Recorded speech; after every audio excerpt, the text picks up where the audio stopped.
Eu sei que tem gente que não acredita nessas coisas.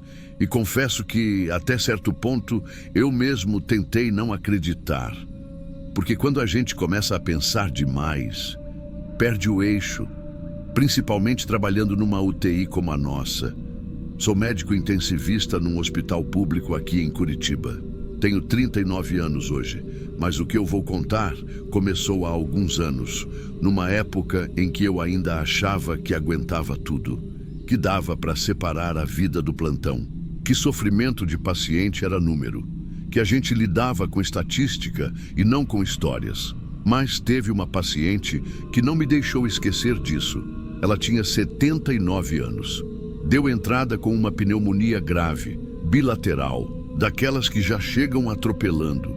Era lúcida, mas cansada, falava pouco. Só perguntava se ia melhorar, e toda vez que eu dizia que sim, ela piscava devagar como quem agradece, mas não acredita muito. Ficou entubada já na primeira semana. O prognóstico não era bom, mas eu me apeguei. Comecei a fazer mais do que devia. Ficar depois do horário, revisar resultado de madrugada, reavaliar antibiótico por impulso, torcendo para uma cultura nova mudar o jogo. Eu sei que não devia, mas com alguns pacientes, a gente se envolve. E eu achava que com esforço dava para virar. E durante um tempo, até pareceu que sim. Ela estabilizou. Depois de quase 20 dias, conseguimos desmamar da sedação. Ela ainda estava fraca, mas abriu os olhos, moveu as mãos, e eu achei que aquilo era um sinal que ia dar certo. Só que na noite do 26º dia, ela teve uma parada. Veio do nada. Saturação caiu, bradicardia, coloração já começando a mudar. A equipe correu. Eu já estava quase indo embora, mas voltei para a sala e comecei o protocolo com eles. Foram 42 minutos de manobra. Entubada, massagem, drogas, tudo. E quanto mais tempo passava, mais parecia que eu estava tentando salvar não ela, mas minha própria teimosia.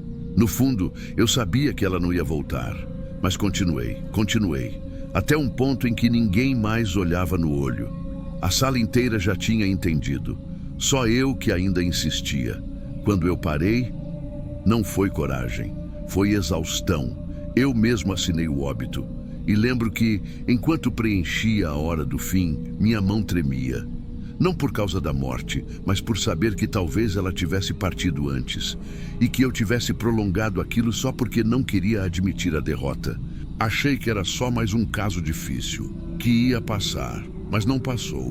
2 dias depois, quando passei no leito que ela ocupava, já vazio, já limpo, o monitor, que estava desligado, emitiu um bip, um só, um som curto, seco. Na hora pensei em falha elétrica, mas à tarde aconteceu de novo. E mais uma vez, só quando eu passava ali. Comentei com uma enfermeira e ela disse que de vez em quando dava isso mesmo. Falha de contato, tomada mal encaixada. Só que aquilo começou a se repetir, sempre quando eu passava. E só comigo. A partir daí, a coisa foi ficando mais difícil de ignorar. Em casa, nas madrugadas em que eu dormia sozinho, comecei a sentir um peso no peito. Não era dor, era um aperto, como se faltasse ar. O mesmo sintoma que ela relatava nos primeiros dias. Era como se eu tivesse puxando a mesma respiração curta, ansiosa. Só parava quando eu levantava e acendia as luzes da casa inteira. Na UTI, nos plantões seguintes, passei a sentir presença. Nada de vulto ou sombra, não é isso. É aquela sensação de que tem alguém em pé ao lado enquanto você escreve. Aquela intuição esquisita que te faz olhar para o lado mesmo sem ouvir nada. Comecei a sonhar com ela, sempre do mesmo jeito. Ela sentada na poltrona do leito, ainda com aquela camisola azul clara do hospital, me olhando. Não falava nada, só me olhava. E tinha uma coisa nos olhos. Não era raiva, era espera. Acordava suando, coração acelerado e às vezes com a mesma sensação do bip no ouvido. Foram semanas assim. Ninguém percebeu nada, até porque a gente aprende a esconder. Mas dentro, Eu já não estava mais conseguindo separar o que era culpa e o que era real. Teve uma noite em especial que eu lembro como se tivesse acontecido ontem. Era uma madrugada de terça, plantão pesado, leito vago nenhum, paciente para reentubar, caso novo chegando, família cobrando resposta. Aquela rotina que parece que engole a gente.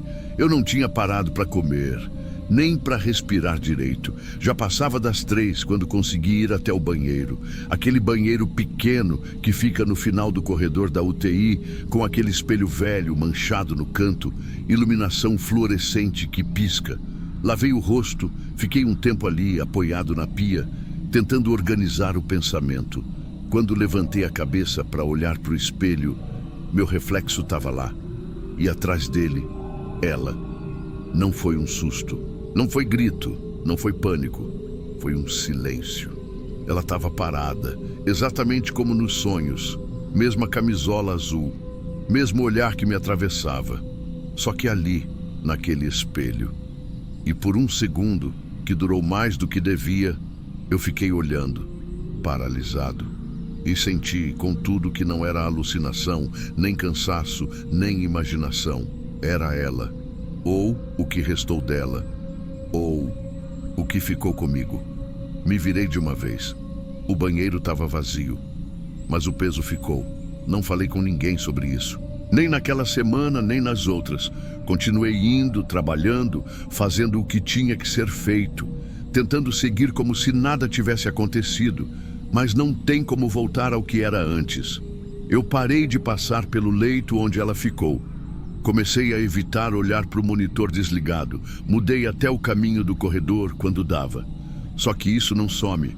Hoje em dia, já se passaram alguns anos. Já tive outros plantões, outras perdas, outras manobras de reanimação que não deram certo. Já vivi muita coisa. Mas toda vez, e eu falo isso com um peso que não sei explicar, toda vez que alguém para de respirar diante de mim, antes de decidir se continuo tentando ou se encerro, eu lembro do rosto dela, não do rosto no espelho, do olhar nos sonhos, do silêncio que me pedia alguma coisa que eu não sabia dar. E é nesse instante, poucos segundos antes da decisão final, que eu abaixo a cabeça por um momento e peço desculpas, não em voz alta, nunca em voz alta. Só penso mesmo, como um sussurro por dentro. Me desculpa se eu demorei demais. Me desculpa se eu achei que sabia mais que você. Me desculpa se eu prolonguei tua dor só para não lidar com a minha. Talvez isso não mude nada, mas eu carrego e sigo, porque tem dívidas que não vencem, só silenciam. E mesmo em silêncio, cobram. Você já sentiu que demorou demais para deixar alguém partir? Alguma vez, o silêncio de um erro te perseguiu mais do que o erro em si? Se essa história te tocou de alguma forma, deixa nos comentários o que você faria no lugar desse médico. Você teria parado antes? Teria continuado? Ou o pior é justamente não saber? Se inscreve no canal Diário de Terror e ativa o sininho, porque aqui as histórias não são só para assustar, são para fazer pensar também.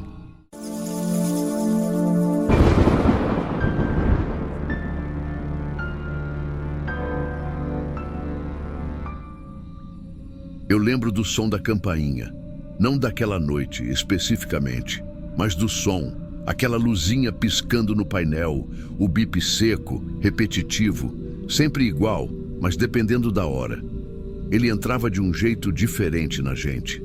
Teve um paciente, o Ícaro, era novo, 30 e poucos, talvez menos, estava com leucemia já em fase avançada e mesmo com tudo desmoronando dentro dele, ainda era educado. Dizia obrigado quando a gente virava ele na cama, com licença para tossir, desculpa quando molhava a fralda. Mas o que mais me marcou era o jeito como ele usava a campainha.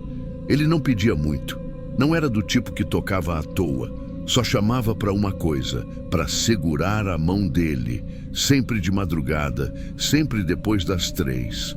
A primeira vez que atendi, achei que ele estava com dor. Entrei no quarto, ele estendeu a mão, só isso. Fiquei em pé, segurando. uns 2 minutos.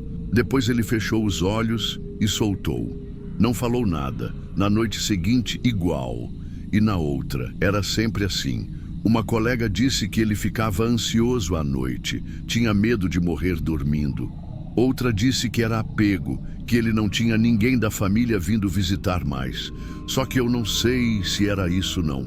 Tinha alguma coisa no jeito que ele segurava.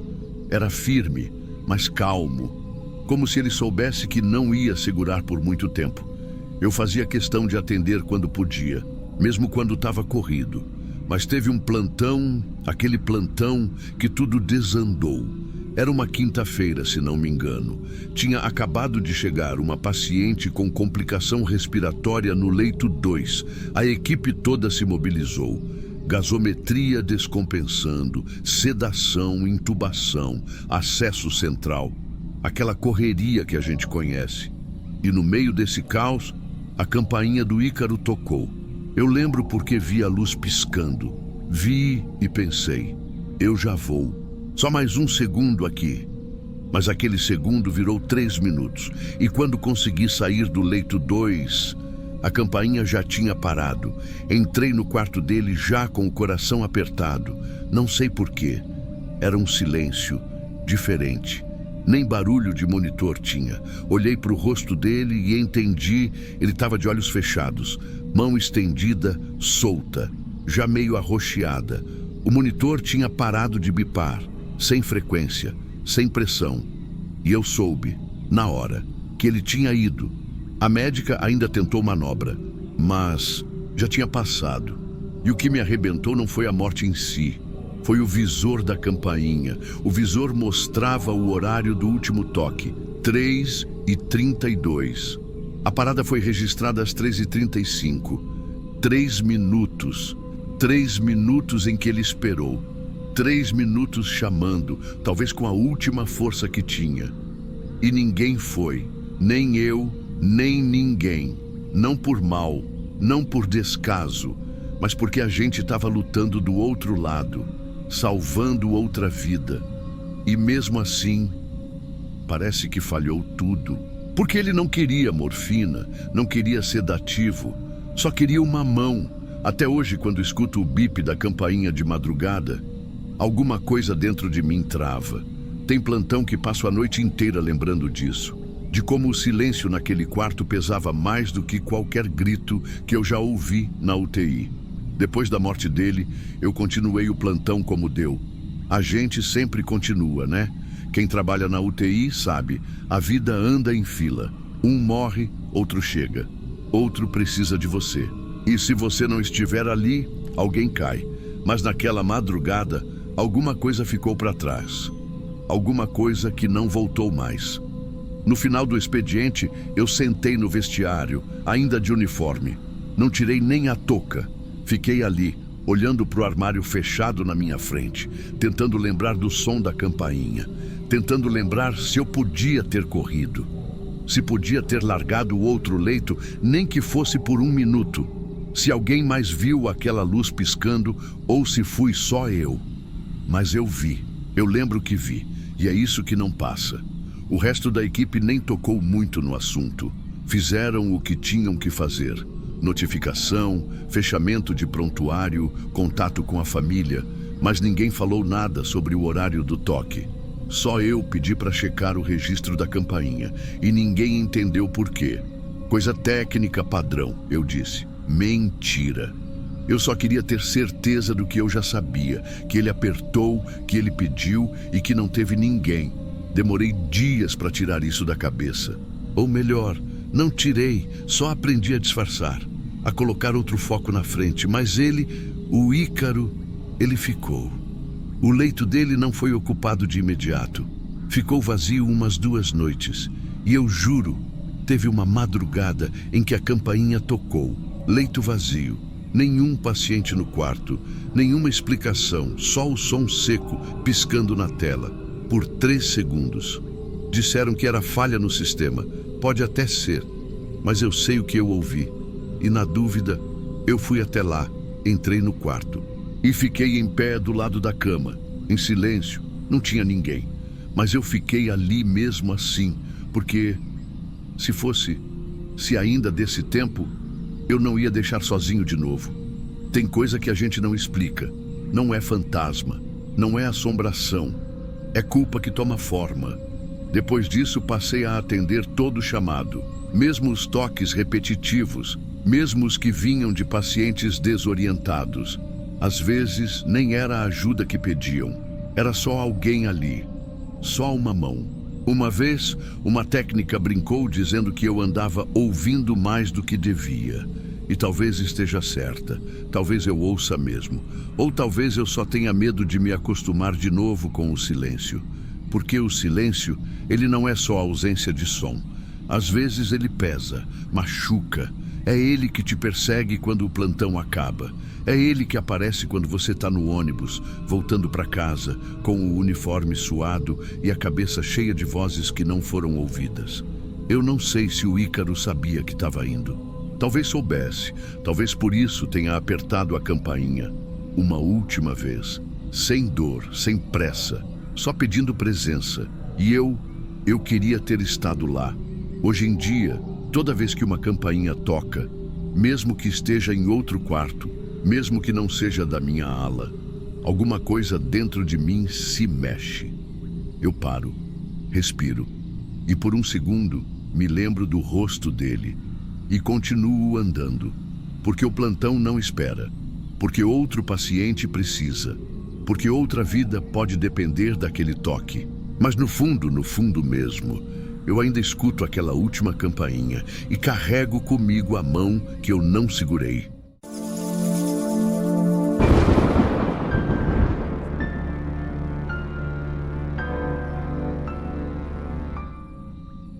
Ele estava pronto para ir embora.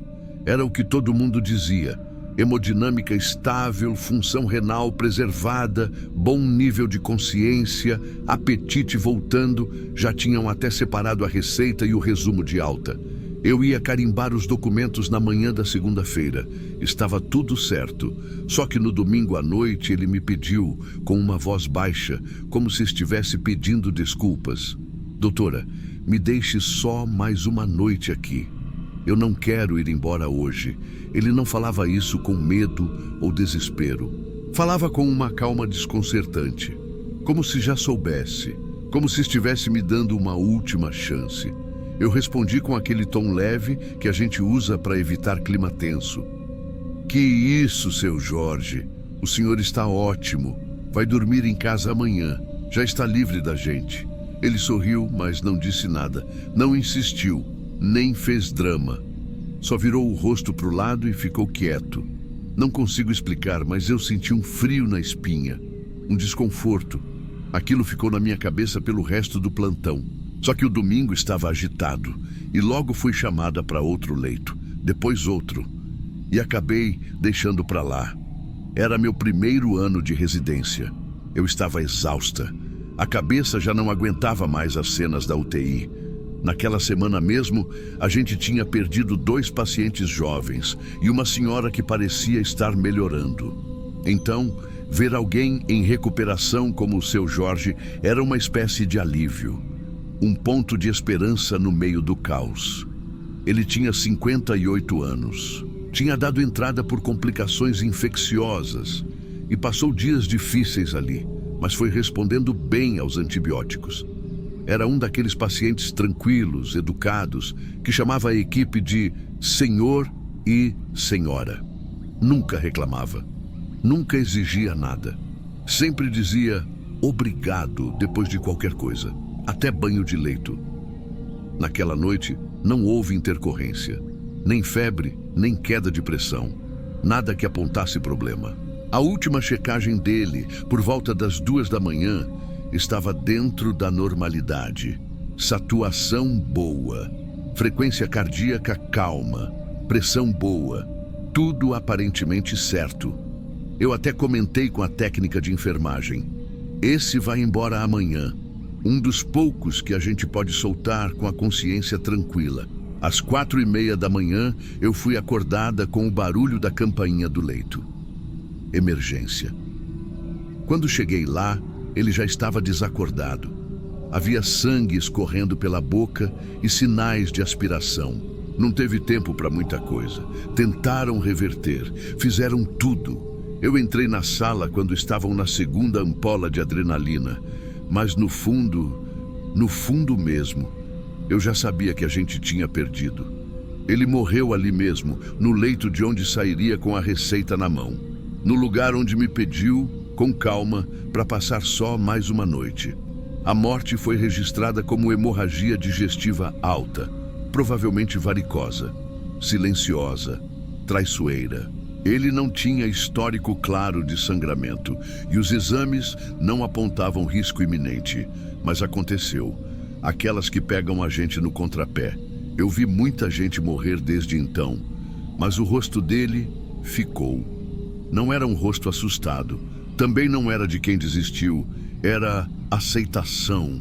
Uma calma que eu ainda não entendo. Era como se ele soubesse que tinha que morrer ali, como se tivesse me avisado. Não por arrogância ou revolta, mas porque ele realmente sabia. Fiquei parada no posto por um tempo depois que tudo terminou. Alguém perguntou se eu estava bem. Balancei a cabeça, mentindo com os olhos. Peguei o prontuário dele, reli as últimas anotações. Os sinais vitais todos em ordem.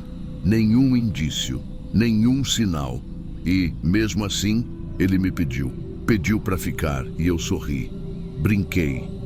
Achei que ele estava com receio da vida lá fora. Achei que era insegurança de paciente que passou muito tempo internado. Achei que era coisa da cabeça dele. Eu estava errada? Talvez não, mas também não estava certa. Depois daquele plantão, fui para casa sem dormir. O caminho de volta parecia mais longo. O som dos carros, mais abafado. Entrei no quarto, tirei o crachá e sentei na beira da cama como se estivesse com febre. Mas era só cansaço e culpa. Nos dias seguintes, fiquei ensaiando se deveria contar aquilo para alguém. A frase que ele disse, o pedido, a sensação que ficou. Mas quem ia entender? Ia parecer superstição ou drama. E eu não queria que soasse como se eu tivesse errado. Porque tecnicamente eu não errei. Mas errar não era mais a questão. Ele me deixou um recado. E eu não escutei. E talvez seja isso o mais difícil. A medicina ensina a ouvir sinais, mas nem sempre a gente escuta a pessoa. E ali, no leito 34, alguém me disse que não estava pronto. E eu disse que estava sim. Depois desse dia, nunca mais usei a palavra alta com pressa. Nem brinquei com ela. Sempre pergunto, antes de tudo, se o paciente sente que está pronto. Porque eu aprendi, do pior jeito possível, que às vezes o corpo parece curado, mas a alma ainda está em observação. Faz anos que isso aconteceu. Já mudei de hospital, já terminei a residência. Já vi histórias muito mais tristes, muito mais sangrentas, muito mais injustas, mas nenhuma ficou presa em mim como essa. Talvez porque não tenha gritos, nem desespero, nem drama. Só um pedido simples. Uma frase que parecia nada. Me deixe só mais uma noite aqui. E foi tudo o que ele teve.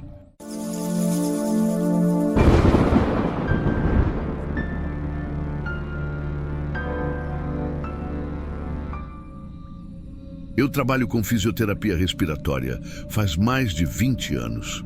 Já vi muita gente melhorar, muita gente piorar.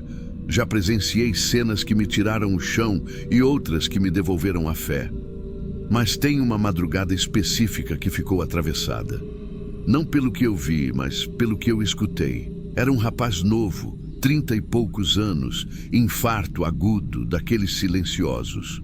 Quando chegou, já veio entubado. Os exames mostravam que o dano não tinha sido pequeno, mas ele reagia. Estável, monitorado, acordado com sedação leve. Tinha esperança. A família não saía da porta. A esposa ligava toda hora querendo saber se ele tinha mexido um dedo, piscado, qualquer sinal.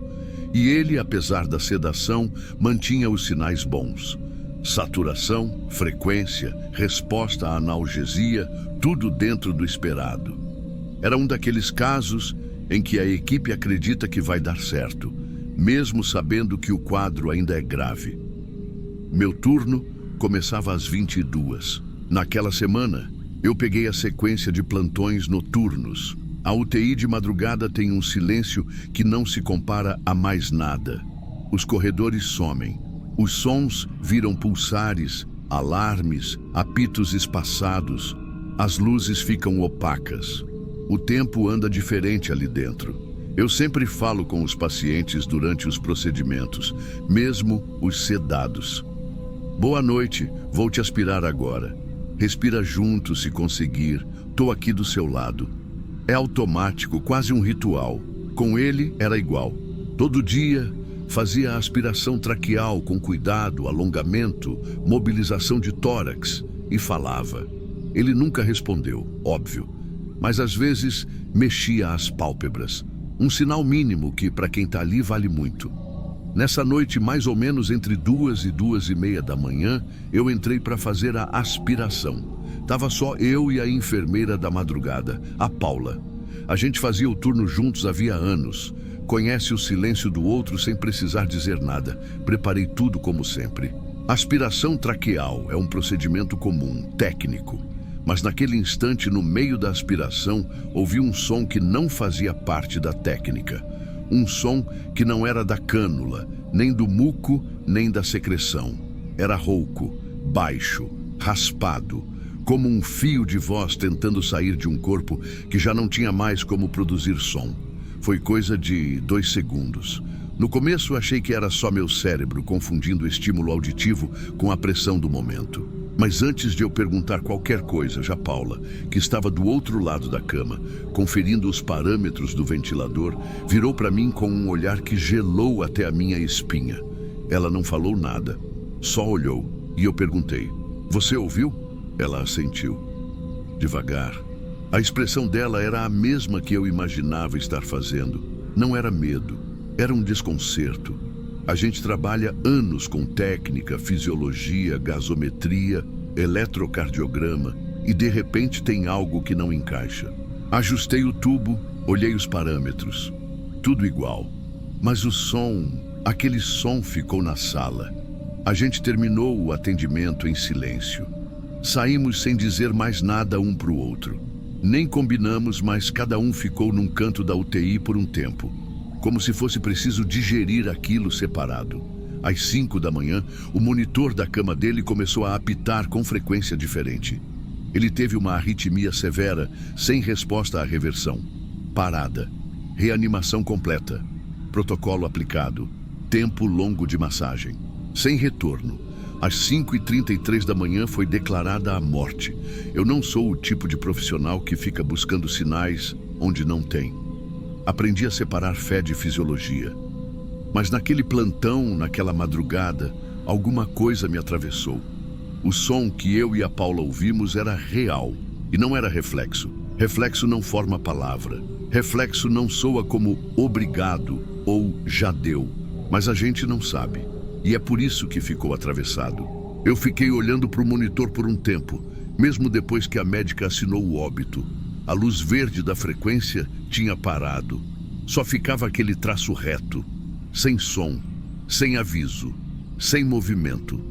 Um silêncio que não era o da madrugada, era o da ausência. A Paula também ficou perto. Ninguém falou do que tinha acontecido antes, nem naquela hora, nem nos dias seguintes.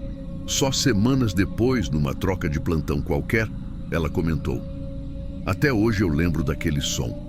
E foi isso. Ninguém mais voltou ao assunto.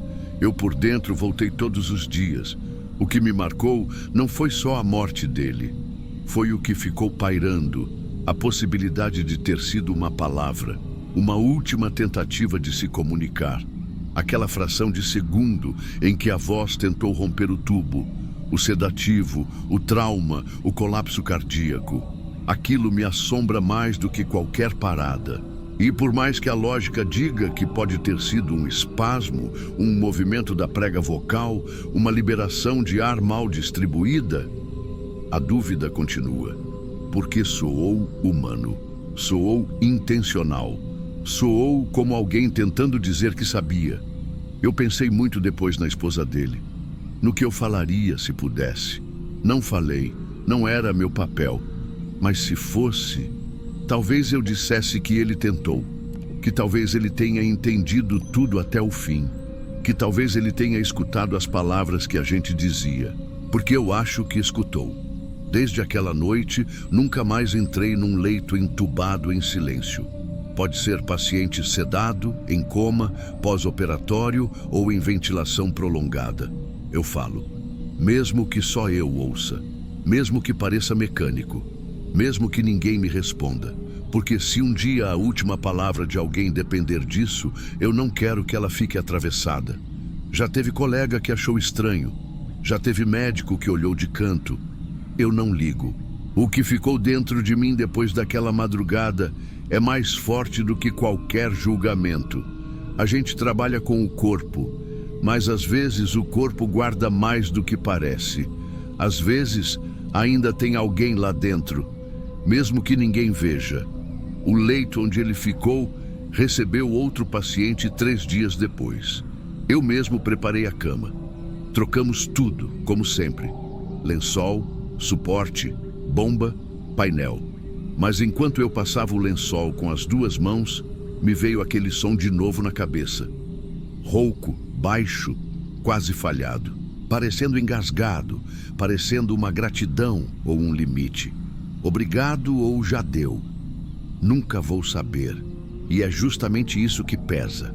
A falta de certeza é pior do que qualquer resposta difícil. Outro dia, numa roda de conversa com alunos de estágio, uma estudante perguntou se já tinha acontecido algo que me marcasse na profissão. Quase falei, mas parei. Porque se você conta isso como uma história, parece que virou anedota. E não foi. Foi um momento que desencaixou algo em mim, que me mostrou que a gente nunca sabe o que está sendo a última coisa, a última palavra, o último toque, a última escuta. Ele era novo, tinha planos, família, estava estável. Era só mais uma madrugada de UTI, só mais uma aspiração, só mais um turno. Mas não foi. Depois de tantos anos, não sei o nome completo dele. Não lembro o quarto exato onde ele ficou, nem a data certa. Só lembro do som, rouco, quente, fraco. Talvez nem tenha sido palavra. Talvez eu tenha precisado ouvir algo para seguir em frente. Talvez a mente construa o que o coração não aceita. Mas mesmo que tenha sido só isso, já valeu. Porque o que mudou depois daquela madrugada não foi só meu protocolo. Foi minha forma de estar ali. Hoje, cada paciente entubado que recebe a minha visita, recebe também a minha voz. Às vezes a minha mão, às vezes minha pausa, porque ninguém sabe quando é a última escuta. E eu carrego esse som até hoje. Ele não me assombra, mas me acompanha. E por mais estranho que pareça, eu sou grato por ter ouvido, mesmo sem saber o que foi.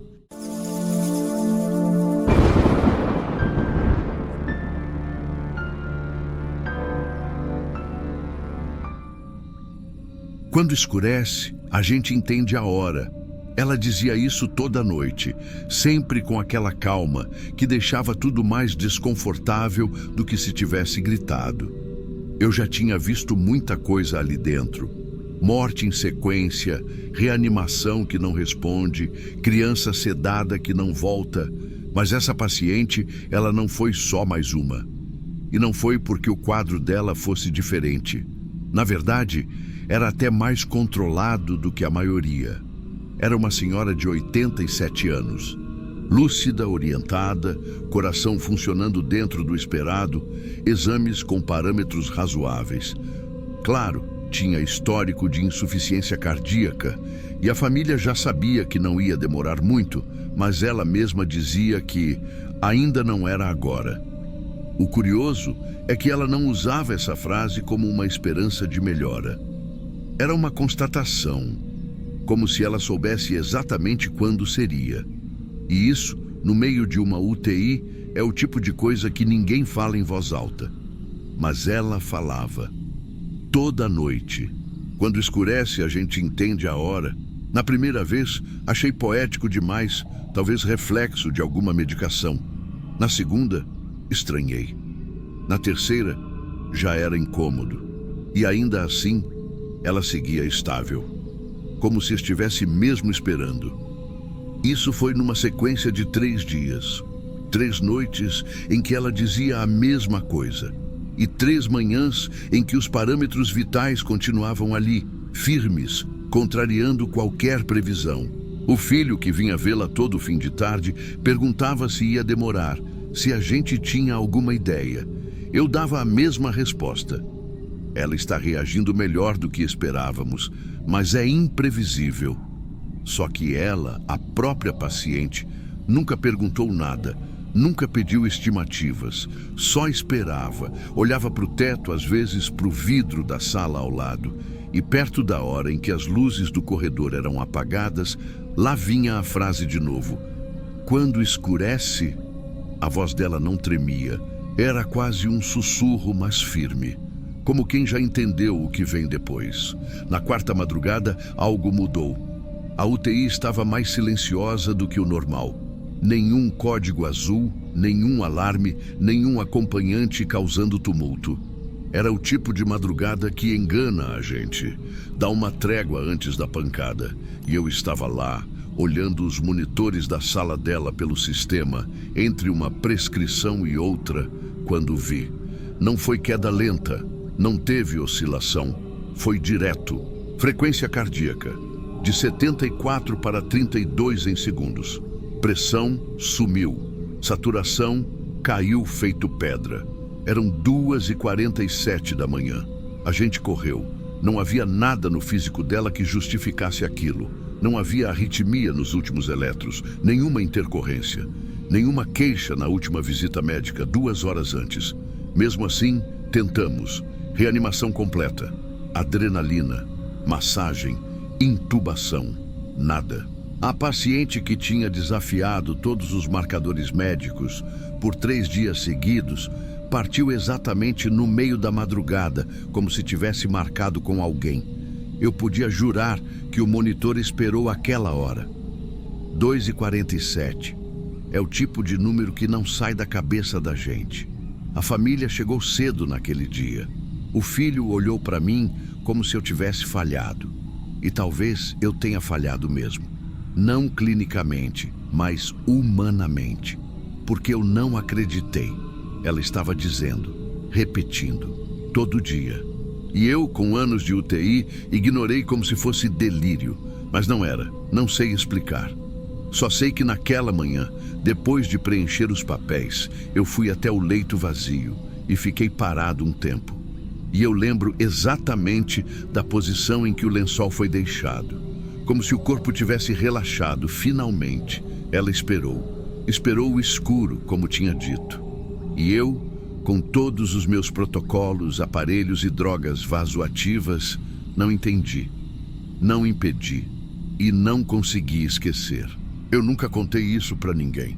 Nem para minha esposa, que é médica também, nem para os colegas da UTI, nem para os residentes, porque eu sei o que parece. Soa como misticismo, como história de quem está exausto e começa a ver sentido onde não tem. Mas eu estava descansado naquele plantão, estava com os exames todos em ordem, com os sinais todos estáveis.